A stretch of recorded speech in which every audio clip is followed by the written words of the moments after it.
Well, for those looking to get their sports fix, the first round of the NFL draft is tonight at 8 p.m. This time, it's going to look a little bit different, as you might suspect. The entire draft will actually be virtual.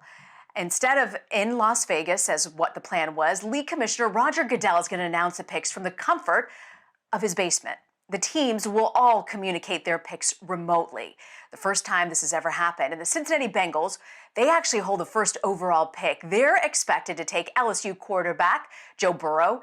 He's the defending Heisman Trophy winner and the leader of the defending national champions. Well, for more on the draft, I want to bring in Jonathan Jones. He's a senior NFL writer for CBS Sports. Jonathan, can I tell you, I'm just excited to have any sort of live sporting event of any sort on television to be able to watch today. But how has the virtual draft really changed the way the teams have prepared?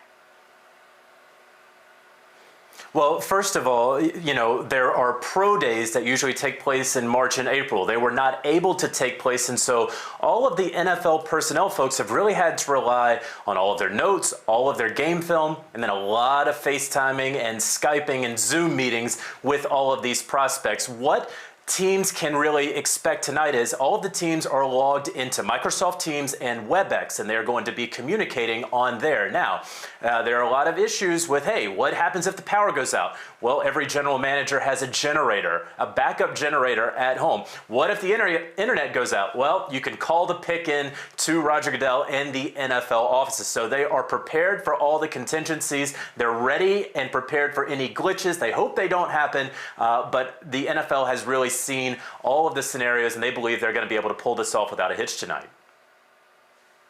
Yeah, I kind of feel like the pressure is really on the IT guys at the NFL tonight. I say a prayer for them. You know, the Bengals really are basically expected to get Burrows at this point. Talk to me a little bit about the other big-name quarterbacks. Where are they expected to land? Yeah, absolutely. Cincinnati cannot screw this one up. They're taking Joe Burrow with the #1 overall pick, and it doesn't really matter what sort of trade offers they're going to get in the next couple of hours. Tua Tagovailoa, the Alabama quarterback, any other year would be the surefire #2 quarterback right behind Joe Burrow. He is a fantastic and accurate thrower of the football, but he has an injury history. He has an ankle injury. The hip injury that forced him out for the season for Alabama really ruined their national championship hopes.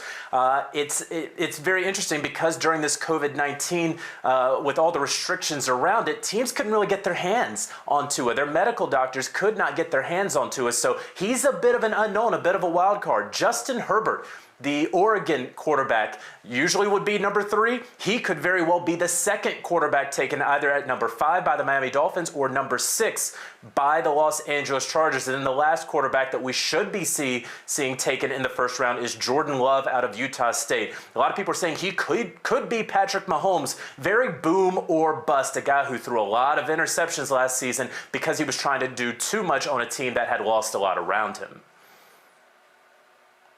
You know, before we go, I've got to ask you about the big news that has come down this week about the Buccaneers getting Rob Gronkowski out of retirement to come join him alongside Tom Brady. Was this a surprise to you? And what do you think he'll add for the Buccaneers? It's not a huge surprise. Rob Gronkowski had always kind of talked about when that passion for football comes back to me, maybe I will come back. And he retired before his 30th birthday. And so he's right around 250 pounds. He always wanted to play with Tom Brady. And honestly, it's no coincidence that he is rejoining Tom Brady outside of New England, a historically difficult place to play for a lot of players because under Bill Belichick and that Patriot way. Well, Rob Gronkowski has 3 Super Bowl titles. He's going to be gunning for a 4th, while Tom Brady going for his 7th in Tampa Bay. Well, I tell you, I am a longtime Tampa Bay Buccaneers fan. I am a gal from Tampa Bay. I'm looking forward to this. It's a big thing for the city and the team as well. But I hope they've got it. I certainly do.